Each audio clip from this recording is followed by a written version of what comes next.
कोतवाली देहात का जो चुनाव इस बार होगा वो सबसे पहले पानी की निकासी, जल भराव, सड़क ना होना और सफाई ना होना, ये तो एक प्रधान की जिम्मेदारी है। जिस टाइम ये ओवर ब्रिज का सर्वे हो रहा था, अगर वो जानकार होते कानून के तो वो अधिकारियों को अवगत कराते, और जब वो अधिकारियों से वार्ता करते, अधिकारियों को बताते, तो उस पर बिल्कुल निश्चित संज्ञान होता और उस पर उसी तरीके से काम होता। जलसा टाइम्स में आपका बहुत स्वागत है। मैं हूं रईस मलिक। दोस्तों, पंचायत चुनाव को लेकर हम लगातार लोगों से वार्ता कर रहे हैं और जानने की कोशिश कर रहे हैं कि किस पंचायत में किन मुद्दों को लेकर के चुनाव हो रहे हैं। उसी कड़ी में कोतवाली देहात में भी हम लोगों से बात कर रहे हैं और ये कोतवाली देहात के मुद्दों को जानने की कोशिश कर रहे हैं।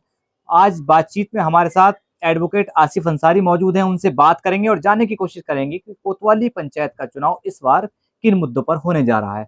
आसिफ अंसारी साहब, बहुत बहुत स्वागत है सबसे आपका। पहले आपका बहुत बहुत शुक्रिया और आपके दर्शकों का, और आप क्षेत्र की समस्या अपने चैनल के माध्यम से लोगों को तक पहुंचाते हो और दिखाते हो, अधिकारियों तक पहुंचती है आपकी।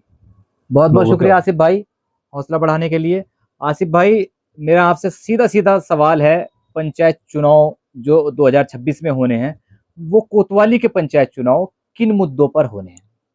कोतवाली देहात का जो चुनाव इस बार होगा वो सबसे पहले पानी की निकासी, जल भराव, सड़क ना होना और सफाई ना होना, ये सबसे बड़ी समस्या है कोतवाली देहात की। ये सबसे बड़ी समस्या है।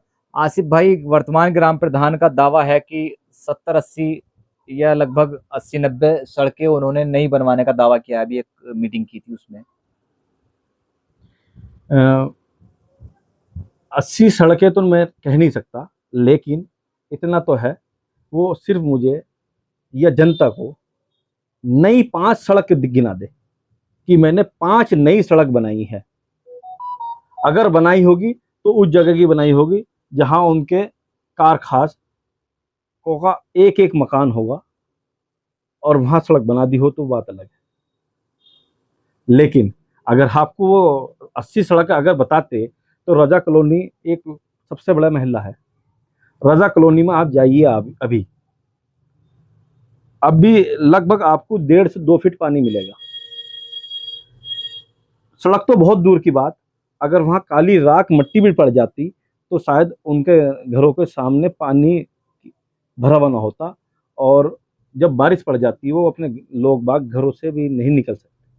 आसिफ भाई, निकासी की जो समस्या उत्पन्न हुई है वो फ्लाईओवर के निर्माण से, उसके एवज में जो नालों का निर्माण किया गया दोनों साइड में, उसकी हाइट ज्यादा होने की वजह से पानी की निकासी मोहल्लों से नहीं हो पा रही है। ये एक मुख्य कारण सामने मलिक आ रहा साहब, है। मैं आपको एक बात बताऊं, ये भी तो एक प्रधान की जिम्मेदारी है। जिस टाइम ये ओवर ब्रिज का सर्वे हो रहा था, अगर वो जानकार होते कानून के तो वो अधिकारियों को अवगत कराते, और जब वो अधिकारियों से वार्ता करते, अधिकारियों को बताते, तो उस पर बिल्कुल निश्चित संज्ञान होता और उस पर उसी तरीके से काम होता। लेकिन वो जानकारी से नदारत दिखाई दिए, और अपनी समस्या अधिकारियों तक नहीं पहुंचा पाए। नहीं, उनका कहना है कि वो लगातार अधिकारियों से संपर्क में रहे और जो एनएचआई के अधिकारी हैं भैया उनसे भी संपर्क किया। मेरी बात सुनो, अगर रहते तो निकासी का समाधान होता मेरे भाई, रईस भाई। आप इस बात को बिल्कुल नहीं मानते हो। अगर अधिकारियों को जिस टाइम सर्वे होता है तो मौजूदा प्रधान अगर उस टाइम अपना एक्शन या रिएक्शन थोड़ा बहुत दिखाते या अधिकारियों को बताते कि ये समस्या हो जाएगी गांव की, तो उस पर बिल्कुल संज्ञान होता।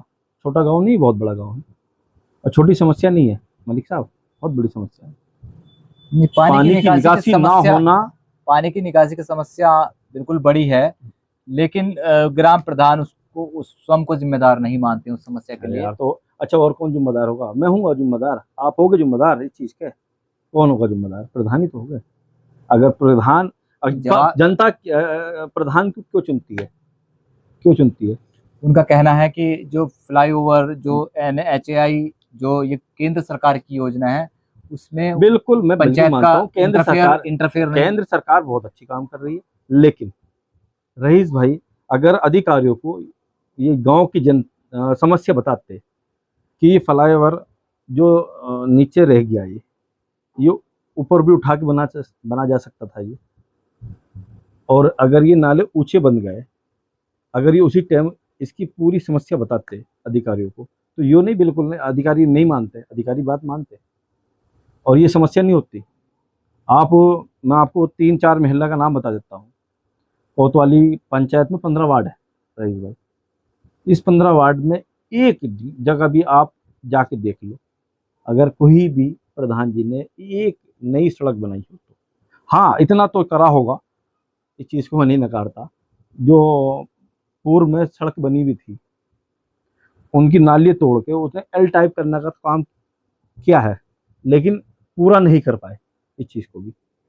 सिर्फ 2-4 नालियों सड़कों पे इस तरीके का कर दिया होगा, और या लिपा पोती करने का काम करा होगा, यानी टूटी मतलब सड़क आपका होगी। कहने का मतलब ये जो उस प्रोग्राम में जो बहुत लंबी लिस्ट उनके पास थी, तो वो आपके हिसाब से फिर वो यार रईस भाई, अगर मैं आपको पूरी बात बताऊं, लिस्ट के हिसाब से बताऊंगा, तो हमारा आपका इंटरव्यू जो है वो सुबह से शाम हो जाएगी, शाम से रात हो जाएगी, रात से फिर दिन निकल जाएगा, और दिन से फिर शाम हो जाएगी, लेकिन हमारी और आपकी वार्ता पूरी नहीं हो पाएगी। तो कुल मिलाकर खामियां हैं। कुल मिलाकर के मुद्दा इस बार जो है पानी की निकासी का होगा। पानी की निकासी सबसे बड़ा मुद्दा। रजा कॉलोनी, बिलाल बस्ती, अगर 4 बूंद बारिश की पड़ जाए, अगर 4 बूंद बारिश की पड़ जाए, आप घरों से बाहर नहीं निकल सकते। अच्छा, सबसे बड़ी बात तो ये है मलिक साहब, जीते जी तो दिक्कत है ही लोगों को, मरने के बाद भी सबसे बड़ी दिक्कत है। मतलब आप यहाँ पुराना कब्रिस्तान है, आप जाके देखिएगा रईस भाई। मलिक साहब, मैं आपको इस बात की रिक्वेस्ट करता हूँ, आप अपने चैनल के माध्यम से जाके दिखा के आइए, कब्रिस्तान में आज भी 2-2 फीट पानी खड़ा है।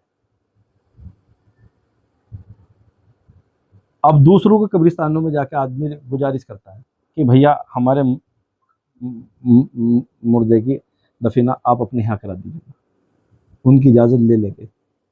जैसे भी हम 2-1 मैयतों को मेरे संज्ञान में आया है, तो उसमें असलम साहब और इमरान साहब ने भी, जो जिला पंचायत मेंबर, उन्होंने इजाज़त दे के अपने कब्रिस्तान में दफीना कराया। तो बिलाल बस्ती का कब्रिस्तान है, उनके कब्रिस्तान में भी कई मैयतों का दफीना हुआ है। अच्छा, कब्रिस्तान की आपने बात की, तो कब्रिस्तान की जिम्मेदारी भी ग्राम पंचायत की है।